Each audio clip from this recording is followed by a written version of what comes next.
How did you deal with loss? Faith. You know, I'm Irish, I'm Catholic. The church has been a big part of my life. Pierce Brosnan just made an announcement that nobody saw coming. At 71, the former James Bond is preparing for the worst.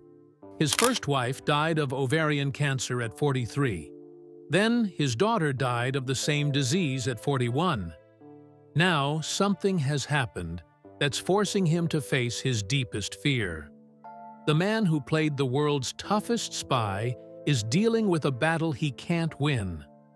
And what he's planning to do next has everyone worried. Pierce Brosnan was born on May 16, 1953, in Drogheda, Ireland. He didn't come into the world with much. No wealth, no family legacy, and, as it turned out, no father. His dad, a carpenter named Thomas, disappeared so early in Pierce's life that he couldn't remember his face, voice, or even his presence. It was like he had vanished into thin air. His mother, May, was left to carry the weight. She worked as a nurse, holding together a life that had already begun to fall apart. But in 1957, she made a painful choice. She left for London to find work, leaving 4-year-old Pierce behind in Ireland. She had no other option. Still, that decision created another hole in Pierce's young world. What was meant to be a short separation turned into 7 long years. During that time, he was passed around between relatives. First with his grandparents in Navan, then an uncle and aunt in Trim. Each new house came with new rules, new schools, and unfamiliar faces. Pierce never stayed long enough to belong. He learned to keep quiet, to observe, to survive.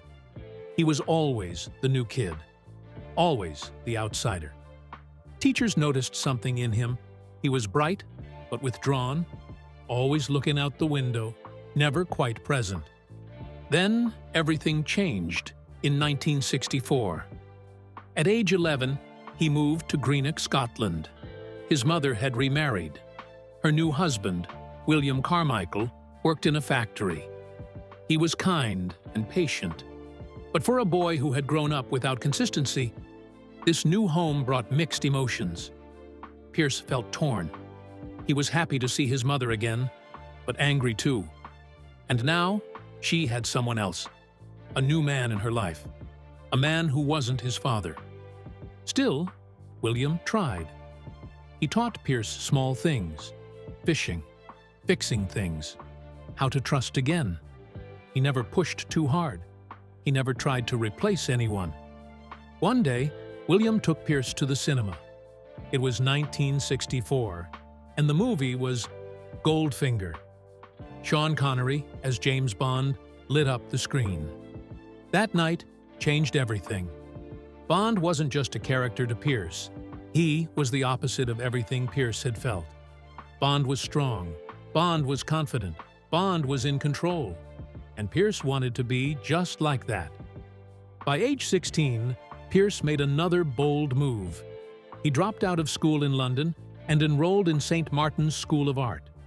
He didn't have money or a clear plan, just a passion for painting. He loved the work of Francis Bacon and Lucian Freud. Back then, acting wasn't even on his mind. His focus was illustration and design. He survived on toast and tea, while his classmates came from wealthier homes. He was determined to prove he belonged. But fate had other plans.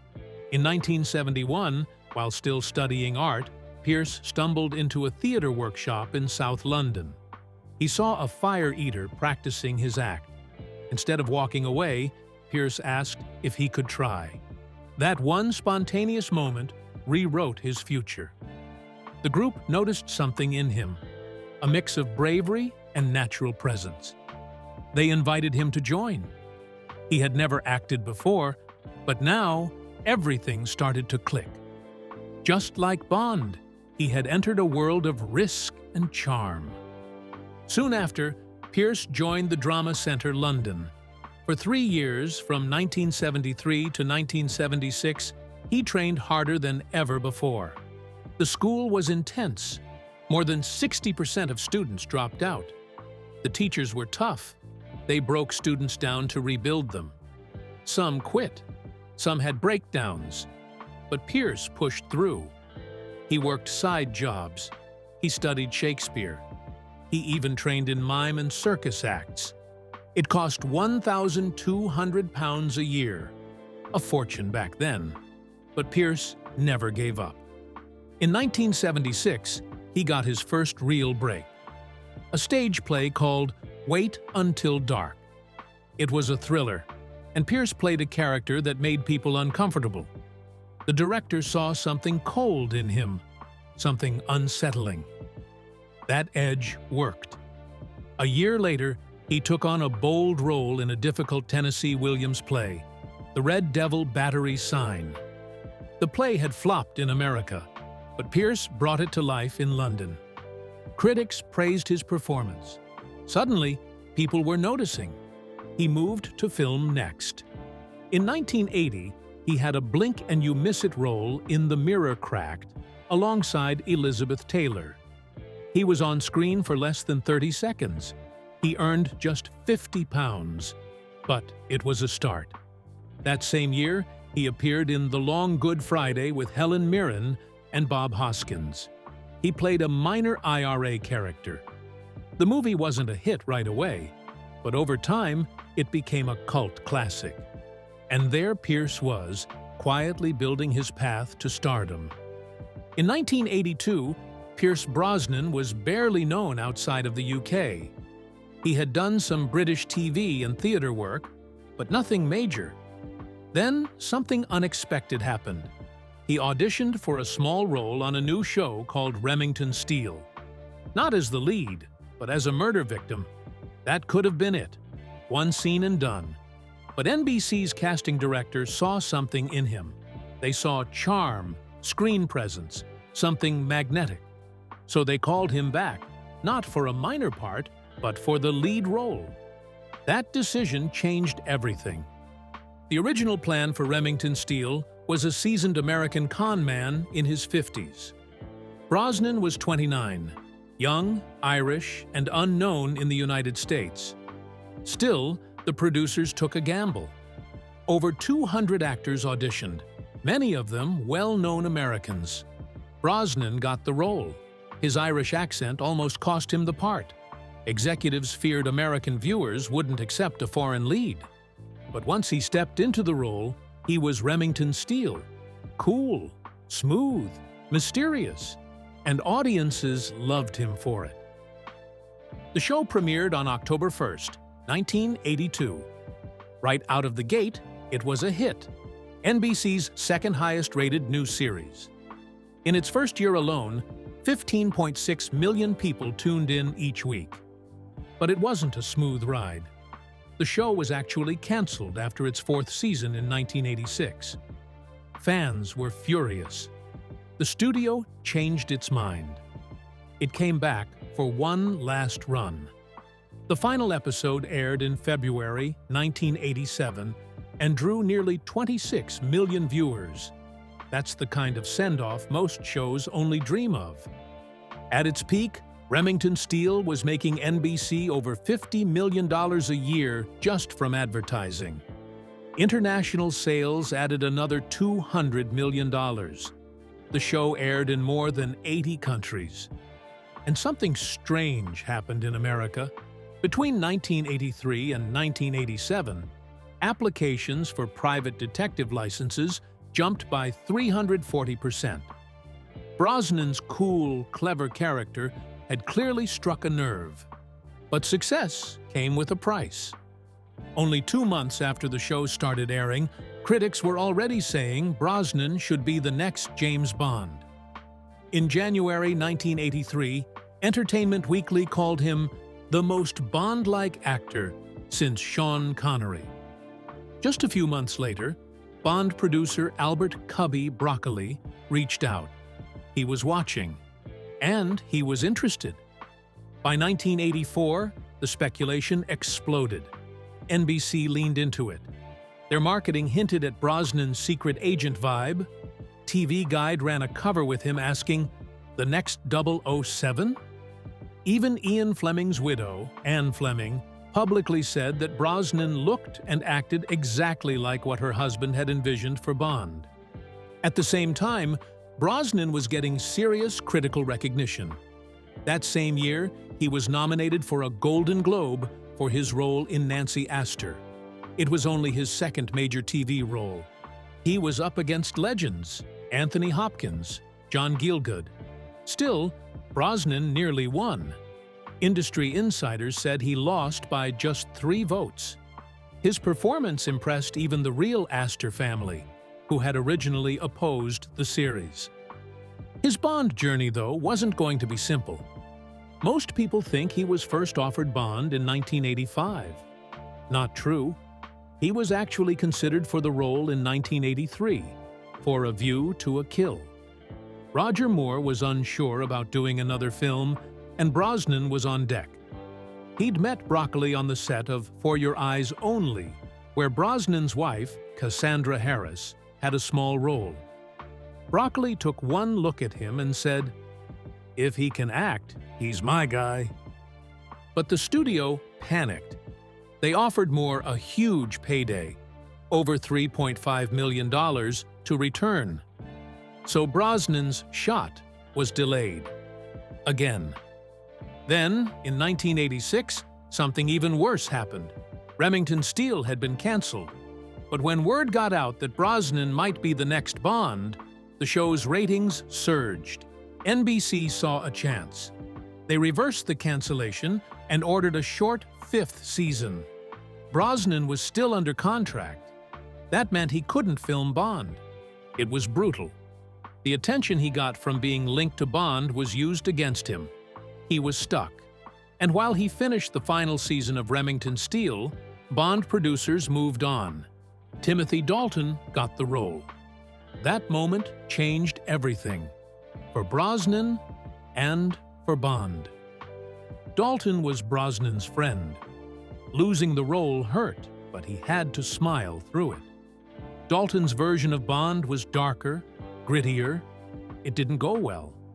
License to Kill flopped in the United States, making just $34 million.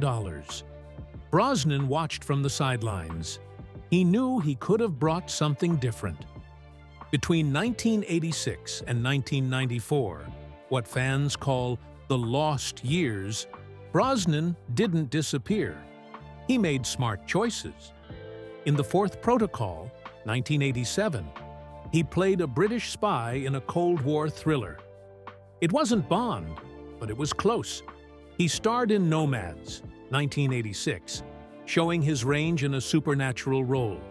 He even did Diet Coke commercials, where he played a smooth, tuxedoed hero. A not-so-subtle nod to Bond. Pierce Brosnan met Cassandra Harris in the late 1970s. She was already a working actress, born Sandra Colleen Waits in Sydney in 1948. When they met, the spark was instant. Pierce didn't plan on falling in love. He just thought she was beautiful. But something happened. Soon, they were living together in Wimbledon. On December 27, 1980, they got married. Cassandra had just gone through a rough divorce, so this new chapter meant everything to her. She had 2 kids from that marriage, Charlotte and Christopher. Pierce didn't hesitate. He stepped into their lives like he'd always belonged. When Cassandra's ex-husband, Dermot Harris, died of a heart attack. In 1986, Pierce legally adopted the children. They took his name. But it was more than paperwork. Pierce didn't grow up with a father himself, so he poured everything into being the dad he never had. He once said, "I wasn't a father. I was just Pierce. And then I became Daddy." In 1983, Cassandra and Pierce had a son together. They named him Sean. That made them 5. Life felt full and warm. The kids got along, and Pierce's career was picking up. But family came first. He wanted to give them the kind of love he never got growing up. He made sure they felt safe, happy, and seen. Something magical happened in 1981. Cassandra was cast in the Bond film For Your Eyes Only. She played a Bond girl before Pierce even dreamed of being 007. But while she was filming, Pierce met the Bond producer, Albert Broccoli. Cassandra believed in him. She pushed him to go for the role. Broccoli was impressed and considered Pierce as the next Bond. But Pierce was stuck in a contract with Remington Steele. He couldn't take the role. Not yet. Cassandra wanted it for him so badly, but she never got to see it happen. In 1987, everything changed. While Pierce was filming The Deceivers in India, Cassandra started feeling really sick. They flew back to London. The news was terrible. She had ovarian cancer. Not just a small lump or something easy to treat, it was everywhere. The diagnosis hit like a truck. Pierce said, "From day one, we had a fight on our hands." What followed were 4 brutal years. Cassandra went through 8 surgeries. She had a year and a half of chemotherapy. Her hair fell out. Her body weakened. But she stayed strong. She questioned every treatment. She made her own decisions. She faced it all with courage. Pierce stood by her the whole time. He called himself the quiet party, always present but often helpless. Their son, Sean, just a little boy, would sometimes pretend to be the doctor. It was heartbreaking. Cassandra's mother had died of the same cancer. It wasn't just bad luck. It was genetic. That made everything even worse. Now they had to worry about Charlotte, too. Pierce became an advocate for early testing and awareness. It was too late for Cassandra, but he wanted to help others. In December 1991, her time ran out. One night, as they lay in bed, Pierce full of grief, Cassandra whispered, "Please, darling, don't worry. It's just a life winding down." She was still the strong one, even at the end. She didn't want machines or hospitals. She wanted dignity. She faced death on her terms. She died on December 28, 1991. She was only 43. Pierce and her son Christopher were with her. Charlotte, who was away in London studying acting, was on the phone. Christmas had just passed.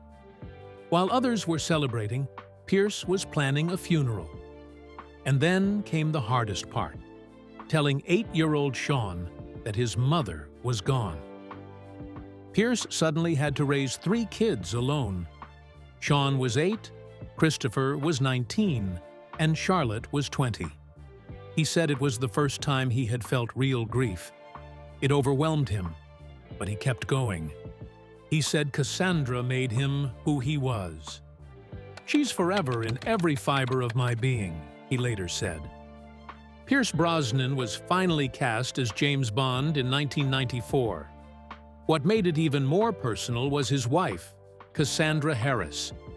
She had been a Bond girl herself in For Your Eyes Only back in 1981. She had cancer by then, and she pushed him to go for the role again.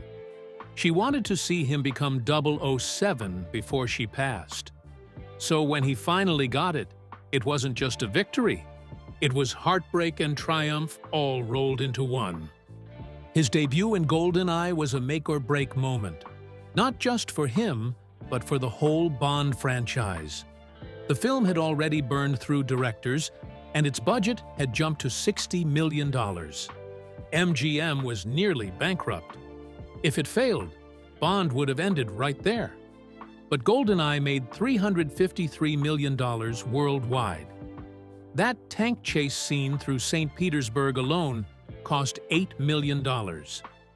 Brosnan did 90% of his own stunts, including a terrifying bungee jump off a 220-meter dam in Switzerland.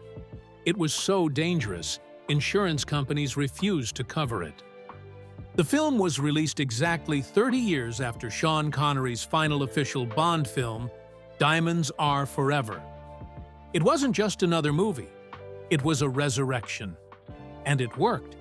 Nintendo even created the GoldenEye 007 video game because of it. That game changed the industry and introduced Bond to a whole new generation. The success didn't stop there. Brosnan's next 3 Bond films made a combined $1.238 billion. But those wins came with personal loss. When Tomorrow Never Dies hit in 1997, he was still grieving Cassandra's death from 6 years earlier. He poured that pain into the character. One chase scene in Saigon cost $12 million to film. They had to build an entire Vietnamese street in England just for it. The World Is Not Enough. In 1999 had Bond's longest opening sequence, 14 minutes. It also had Bond's first female main villain. They even did a real oil pipeline explosion using 120 gallons of gasoline, creating a fireball visible from 10 miles away.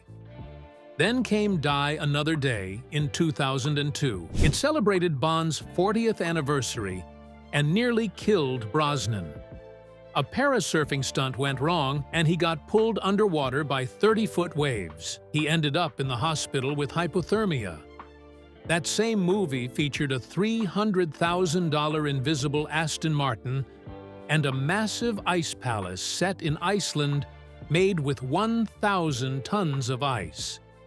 But Brosnan wasn't just box office gold. He won the Saturn Award for Best Actor in 1996. What made it wild was that he beat Sean Connery, who was nominated the same year for The Rock.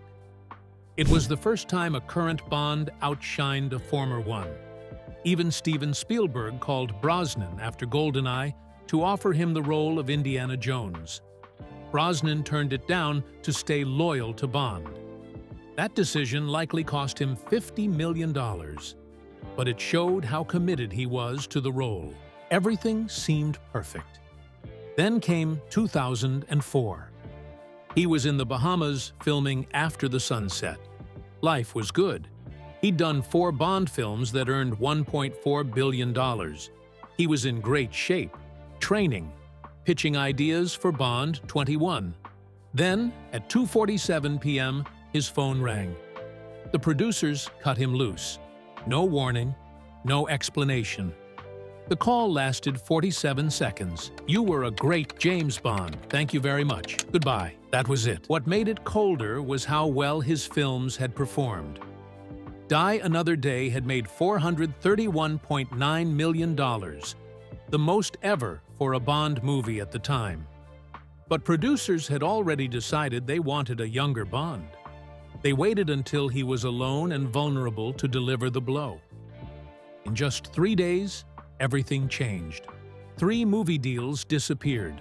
Studios backed out. Internal emails later showed he was seen as too Bond and hard to cast in anything else. His asking price dropped from $12 million to $3 million. He had to let go of 12 staff members. He went into a deep depression. His kids saw him cry when the Casino Royale trailer came out. That moment hit him hard. His role had been handed off without even a goodbye. Turns out, the producers had been screen testing other actors for 2 years, while pretending they still believed in him. That betrayal stung more than the firing itself. But there was something else happening back in 1994. Just a few months before he officially became Bond, something unexpected happened. On April 8th, 7:30 p.m., at a beach party in Cabo San Lucas, he met Keely Shea Smith. She was a journalist, and they clicked right away. She wasn't impressed by the fame. She liked who he was, not what he did. They talked until 2 a.m.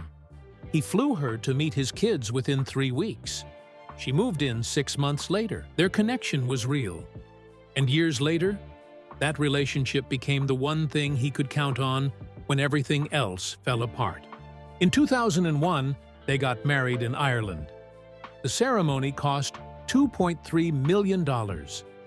It was held at Ballintubber Abbey. a church that had been running for almost 800 years. The guest list was tight, just 100 people, including Judi Dench and Liam Neeson. Brosnan wore a traditional Irish kilt. He cried when he saw Keely walk down the aisle. Charlotte Brosnan was only 41 when she died in 2013. But her death wasn't just a tragedy. It was the third time this exact nightmare played out in the same family. Her grandmother had died of ovarian cancer. So had her mother, Cassandra Harris, at just 43. And now Charlotte. She was 2 years younger than her mother when the disease took her life. Charlotte had fought hard. For 3 years, she battled the cancer that quietly grew inside her. Ovarian cancer is called the silent killer, for a reason. By the time it's found, it's often too late. In fact, 75% of women are only diagnosed in the late stages, where the chances of survival drop from 90% to as low as 20 to 30%. Charlotte was born in 1971. She lost her biological father, Dermot Harris, and was adopted by Pierce Brosnan in 1986. He gave her his name, his love, and a place in his heart. But no amount of love could stop the genetic curse that had already stolen 2 generations. For Pierce, it wasn't just about losing his daughter. It was about watching history repeat itself in the worst way possible. Back in 1991, he lost his wife Cassandra to the same disease. She went through 8 surgeries and 18 months of chemo. He called it life-changing. Watching someone you love fade away like that, piece by piece, it rewires your entire world. He said, "You're dealing with death. Everything changes." Then, 22 years later, the same thing happened to Charlotte. At the 2014 Stand Up to Cancer fundraiser, Pierce stood on stage and poured his heart out. He said, "I held the generous, strong, beautiful hand of my first wife, Cassie, as ovarian cancer took her life much too soon. And just last year, I held the hand of my funny, wonderful daughter, Charlotte, before she too died from this wretched, inherited disease." It wasn't just fresh grief. It was trauma all over again. Deep, dark, and familiar. One of Pierce's closest friends, Bron Roylance, said it best. Charlotte's illness came with a darkness. Pierce was reliving the whole nightmare. He had found love again. He had married Keely Shea Smith in 2001 and started a new family with 2 sons, Dylan and Paris. But when Charlotte got sick, it all came back. Every memory, every helpless moment. He was beyond devastated, Roylance said. But even in the middle of all that pain, Keely stood by him, holding him together. And then came the cruelest twist. Charlotte got married. On June 14, 2013, she said, "I do," to Alex Smith, her longtime partner. 2 weeks later, she was gone. June 28, 2013, that Friday afternoon, at exactly 2 p.m., she passed away in London. She was surrounded by Alex, her 2 children, 15-year-old Isabella and 8-year-old Lucas, and her brothers, Christopher and Sean. She had been born in London, she studied acting there, and that's where her life ended. Pierce released a short statement after she died. Charlotte fought her cancer with grace and humanity, courage and dignity. Her strength was astonishing. Even in her final weeks, she arranged her wedding. She wanted her children to see that love still mattered. Her daughter Isabella was 15 when she lost her mother, just like Charlotte had been when Cassandra was diagnosed. Lucas was 8, the same age Pierce's son Sean had been when his mother died. The echo of history was almost too precise, too cruel. Friends said Charlotte was the kind of mother who put everything into her kids. Her friend Claire Beckwith remembered her saying she didn't care about acting anymore. "This is my family," she said. "I want to give them all the love I can." And just like that, Alex Smith went from newlywed to widower in 2 weeks. Now, he had to raise 2 children who had just watched their mother disappear. Pierce, now a grandfather, stepped in, grieving all over again, but also trying to be strong for the ones left behind. But not all of Charlotte's siblings found a way to cope. Christopher Brosnan fell hard. After Cassandra's death in 1991, he was only 19. He had promise. He worked on Pierce's Bond films like Tomorrow Never Dies and The World Is Not Enough. But the pain caught up with him. By 1996, he was fined £1,000 for drunk driving.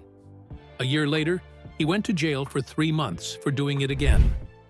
Then came drugs, GHB, heroin. He collapsed outside a London club and slipped into a coma. In 2012, at age 32, he was arrested again, this time for heroin possession. He'd become part of the Brixton drug scene, a long way from Hollywood, a long way from who he used to be. In June 2024, Christopher made his first public appearance in 20 years. Paparazzi spotted him outside a grocery store in London, gaunt, alone, 51 years old. Meanwhile, Keely Shea Smith had been fighting her own battle. For years, the tabloids mocked her weight.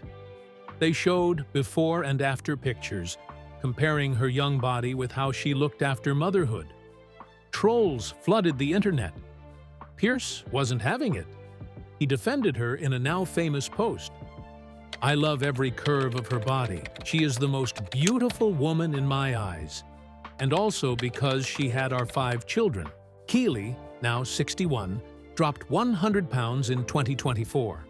No surgery, no shortcuts, just walking, swimming, whole foods, and patience. Most of all, self-respect. "Gratitude," she wrote online, "for all my body has given and accomplished in 60 years."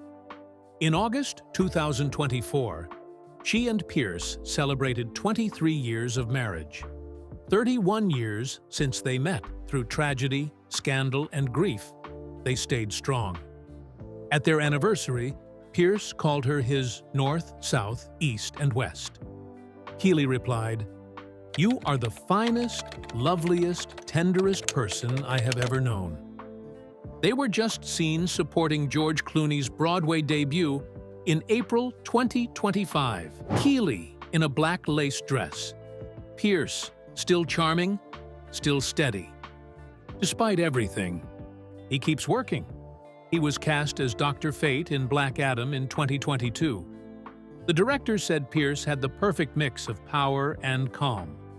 At 71, he's still one of the coolest men in Hollywood. But more than that, he's a fighter. He's used his pain, turned it into purpose. He's an advocate now, a UNICEF ambassador since 2001. He's marched with Greenpeace, spoken out against nuclear testing, and raised money for cancer awareness. He once boycotted the GoldenEye premiere in France to protest nuclear weapons. When Charlotte was sick, he said he'd do anything, call anyone, go anywhere, beg if he had to. He just wanted her to live. He couldn't save her, but he's still trying to save others.